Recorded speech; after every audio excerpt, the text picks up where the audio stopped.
Let's be honest. Most of us are buying more than we actually need. Maybe it's books, maybe it's clothes, maybe it's hobbies we're convinced will start someday. Basket weaving, I'm looking at you. We shop for entertainment, for comfort, for a dopamine hit. And in the last few years, a lot of people have started asking, what happens if we stop? Enter the no-buy year, the low-buy challenge, the buy nothing movement. More and more people are trying to break the cycle of overconsumption. But here's the thing. Stopping isn't as easy as it sounds. Because we don't just buy things for utility. We buy them for identity, for belonging, for habit. So today, I'm looking at 5 books that actually make us think about our relationship with shopping. Books that break down why we buy, how we justify it, and whether we can ever really stop. I'm Nick. This is Dr. Cranky Pants Reads.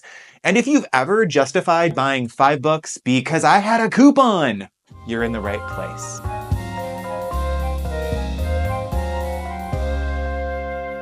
You don't have to be a shopaholic to know that most of us are consuming way too much. But stopping is hard because shopping isn't just about having stuff.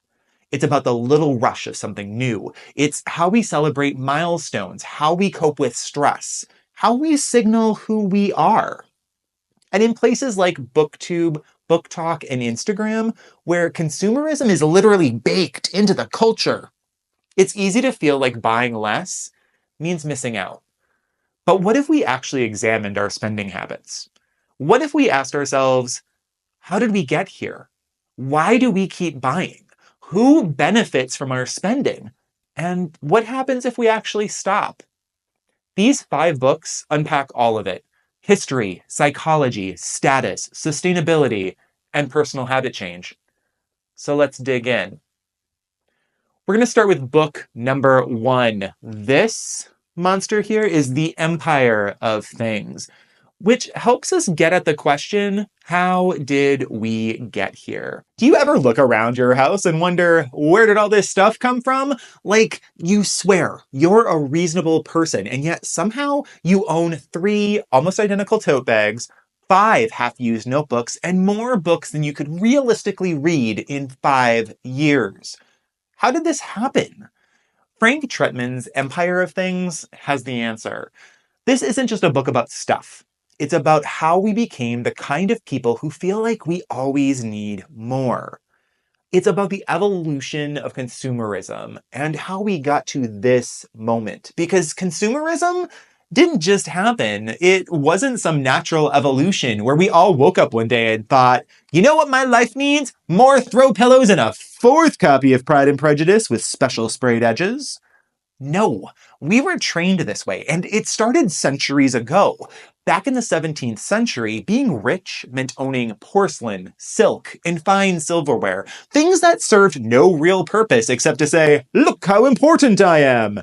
Fast forward a few hundred years, and the Industrial Revolution makes goods cheaper, faster, and easier to produce. Department stores start popping up, advertising is born, and suddenly shopping does not just become something we do, but something we do for fun. And then things really take off. Credit cards let us spend money that we don't have. Planned obsolescence ensure that things won't last long, so we have to keep replacing them. Marketing psychology turns wants into needs, like how every ad convinces you your life wasn't complete without this moisturizer, this smartwatch, or this tote bag you didn't know existed 10 minutes ago. And then came online shopping. Amazon made buying things instantaneous. Social media made shopping an identity. And now we're at a point where not consuming feels almost weird. When's the last time you went a full week without buying anything beyond groceries? No books, no coffee shop stops, no treat yourself moments. Exactly. And that's what Empire of Things does so brilliantly. It steps back from our everyday habits and asks, okay, but how did we get here? And once you see the big picture, it's kind of horrifying. So what does this mean for BookTube? Well, BookTube is really just the latest version of that same system that convinced 18th century elites that they needed gold-plated furniture. Only instead of buying expensive tapestries, we're buying special editions, exclusive covers, pre-orders with bonuses, and annotated books we already own. And look, I get it. I love books.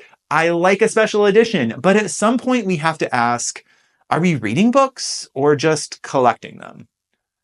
Here's why you should check out this particular book from your library or your local used bookstore. This book is going to completely change how you think about shopping. If you've ever looked at your bookshelf and thought, wow, so many unread books, but also I need more, this book explains exactly how we got here. If you've ever hauled books knowing full well you might never read them, this book is about you. So let's move into book 2. And this is the theory of the leisure class, which helps us think about why we keep buying. Have you ever bought something you absolutely don't need, but convince yourself it's practically essential?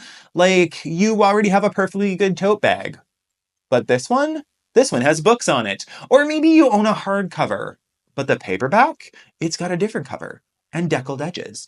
Or let's talk about collector's editions. Like you have a perfectly good copy of Jane Eyre, but suddenly there's a new exclusive edition with a redesigned cover, gold foiled edges, and a ribbon bookmark, and now it's a necessity.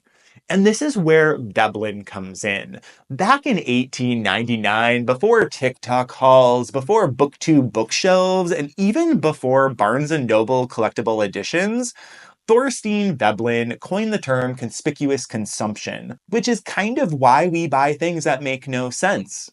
His argument? Most of what we buy isn't about usefulness. It's about status, identity, and belonging. And unlike Empire of Things, which explains how consumerism grew, this book is about why we keep buying into it. Because here's the thing, we don't just buy things anymore. We buy identities. A luxury handbag isn't about carrying stuff. It's about saying, I'm the kind of person who owns this bag. A shelf full of special editions isn't about reading. It's about saying, I'm the kind of reader who owns these books. This is why BookTube thrives on aesthetics. It's not just about loving books. It's about how those books look, how they're presented, and what they say about us. And the wildest part? Veblen says the less useful something is, the better. Because if you're buying purely for status, practicality ruins the illusion. Think about luxury cars. The more impractical they are, the more expensive they tend to be. Looking at you, Cybertruck, aluminum doorstep.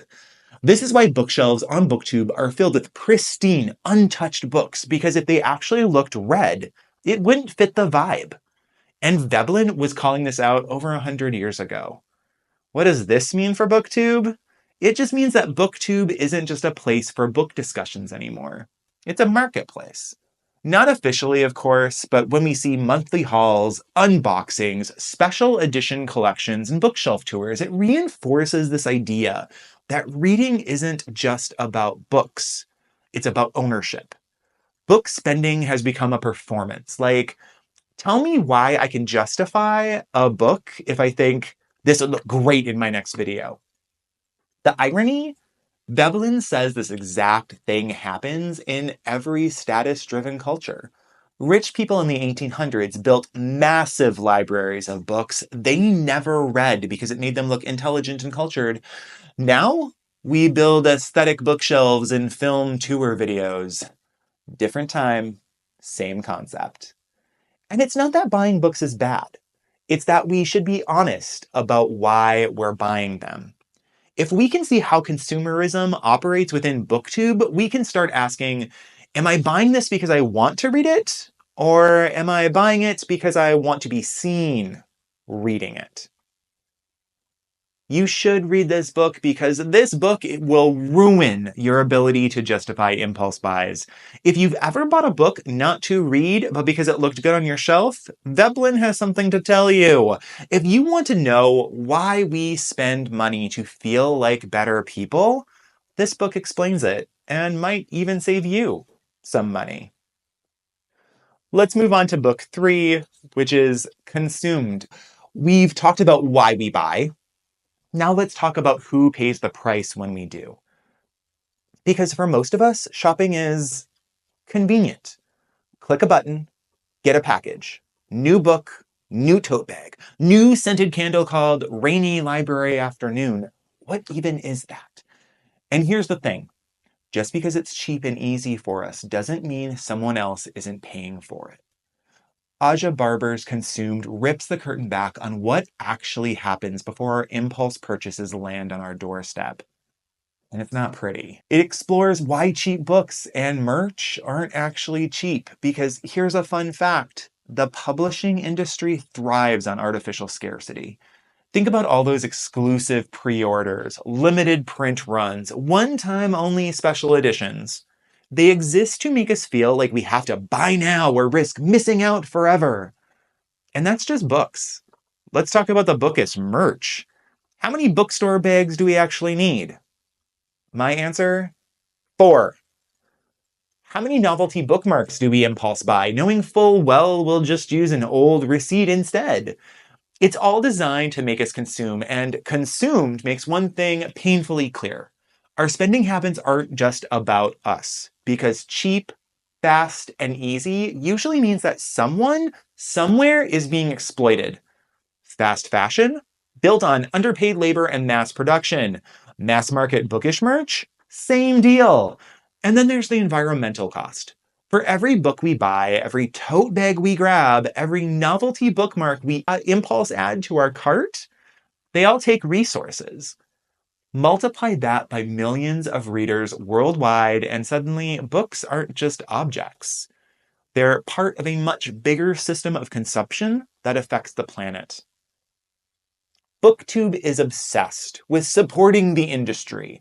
And I get it. Book buying helps authors, bookstores, and publishers. But Consumed asks us to think about what kind of support actually matters. Because here's the reality. When we panic buy special editions, when we hoard books we don't read, when we convince ourselves we're helping by spending money we don't have, who benefits? The authors? Barely. The publishers? A little. The corporations behind mass printing, production, and distribution? Absolutely. And don't get me wrong, this is not an anti-buying books argument. But maybe we should stop acting like buying every book is activism. Because supporting books doesn't mean buying them brand new. Libraries support authors through circulation numbers. Used bookstores keep books in the hands of readers without feeding overproduction.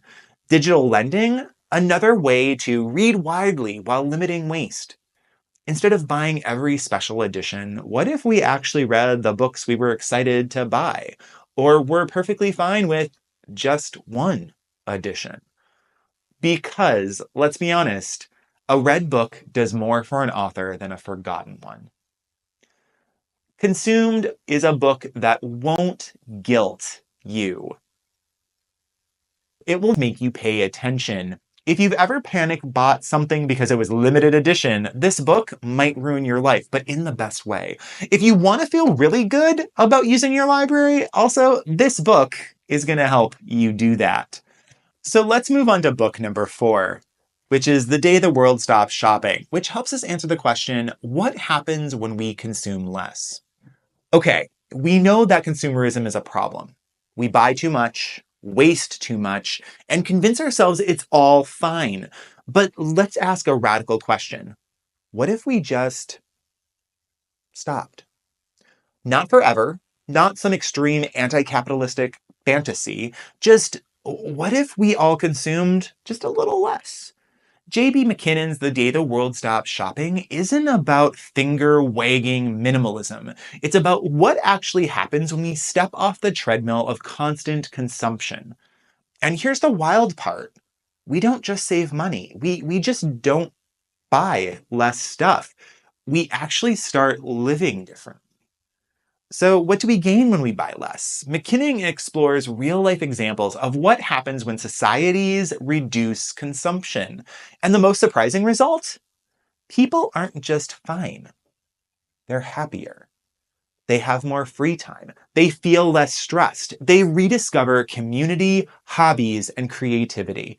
Because when we slow down consumption, we slow down the pressure to always be productive. Think about it. How much of our spending is just compensation for burnout? We work too much, so we order takeout. We don't have time for real rest, so we buy self-care. When we feel disconnected, we shop to fill the void. The Day the World Stopped Shopping argues that consuming less isn't just about saving money. It's about reclaiming joy, attention, and time. BookTube is built on the constant chase for the new. We tell ourselves it's for good reasons. We're supporting authors, boosting books, staying engaged with publishing. But what if we actually paused? What if we slowed down, focused on what we already own, and found joy in rereading, borrowing, and swapping books instead? Imagine a BookTube where what's already on my shelf replaces what's new this month. Deep dives into older books get as much love as new releases. Library checkouts, buddy reads, and used bookstores become the norm. Because MacKinnon's point isn't just that we can consume less. It's that we might actually be happier if we do. And what's more joyful than falling back in love with books we already own? At the end of the day, this book isn't about guilt. It's about possibility. If you've ever felt overwhelmed by too much stuff, too much noise, too much pressure to keep up, this book will hit hard. If the idea of slowing down makes you deeply uncomfortable, that's probably a sign you need this book. And our last book is Not Buying It. And this is a book that helps us answer the question of what happens when you personally stop shopping? Because we've talked about the big picture, how consumerism has evolved, why we keep buying, who benefits, who suffers, and what happens if society as a whole slows down. But let's bring it to a personal level. What happens when one person, just one, tries to stop shopping for a year? That's exactly what Judith Levine set out to find. Her book, Not Buying It, follows her journey through a full year of no shopping, no new clothes, no books, no impulse purchases, just the basics. Sounds simple, right? Wrong. Because what starts as an experiment in saving money quickly becomes an existential crisis, leading us to question, why is it so hard to stop shopping? At first, it's great. She's saving money. She's consuming less. She's finally reading the books she owns. A concept I personally refuse to acknowledge, but I'm constantly working on it. But then the cracks start to show. Because shopping isn't just about buying stuff. It's social. It's emotional. It's how we connect. Want to catch up with a friend? Grab coffee. Oops, that's spending. Want to celebrate a milestone? Buy something nice, except nope. Want to distract yourself from stress? Retail therapy, off limits. It turns out so much of life is tied to consumption that when you take it away, you start noticing how often we buy our way into comfort. And not buying it isn't just about money. It's about what happens when we strip away that easy dopamine hit and actually have to sit with our boredom, our FOMO, and our weird cravings for newness. A no-buy challenge isn't just about stopping shopping. It's about learning to be okay with enough. So far, we've talked about buying books as an identity, as a social act, and as part of the publishing ecosystem. But let's get real. What happens when you actually try to stop? Because BookTube isn't just about buying books. It's about being part of a conversation. And the second you stop buying, the second you stop hauling and unhauling, it feels like you're falling behind. New releases come out. Everyone's talking about them. And suddenly you're on the sidelines thinking, wait, am I still a booktuber if I'm not constantly buying books? And therein, friends, lies the trap. A no-buy challenge isn't just about money. It's about the fear of missing out. The fear that if you're not keeping up, you'll be left out. But not buying it makes one thing painfully clear. Buying books and being part of YouTube aren't the same thing. You can talk about books without buying more. You can be part of the conversation without chasing trends. And you can engage with your reading life in ways that don't involve clicking add to cart. Instead of just buying what's new, we could focus on revisiting books we've loved and talking about them with fresh eyes, reading deep instead of wide, and exploring an author's full works instead of just their latest release. Making BookTube more about ideas, discussion, and experiences, not just hauls and unboxings. Because when buying books becomes the main event, we forget that reading books was supposed to be the point. Pick this book up if you are particularly interested in the fact that, unlike the big, dense books we've talked about, this one's really relatable and full of mini meltdowns that were incredibly entertaining. If you've ever thought about doing a no-spend month but weren't exactly sure what it would feel like, this book is your sneak preview, minus the suffering. If you've ever said, I'm not buying any more books until I finish the ones I have, only to immediately buy 5 more, this should have been one of your 5. So, am I saying you should never buy books again? No! I love books! I love buying books!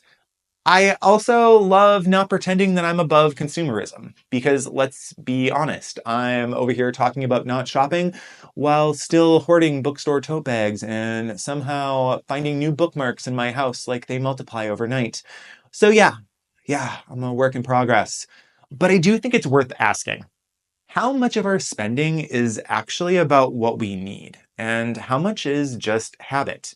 And maybe instead of constantly chasing new, there's something to be said for actually enjoying what we already have. Which is why I want to shout out Criminali's Read What You Own challenge, a way to enjoy your books without adding more to the pile. Or if you're looking for a broader challenge, no-buy and low-buy movements are a great way to press pause and rethink how shopping fits into your life. You don't have to quit buying books forever, but you might be surprised how much you can enjoy your reading life without spending a dime. Are you doing a no-buy or a low-buy challenge this year? Have you tried one before? And if so, how'd it go? And of course, what's the last thing? What's the last thing you impulse bought? And do you regret it? Let me know in the comments. As always, I appreciate you. I hope life is good, and I'll see you next time.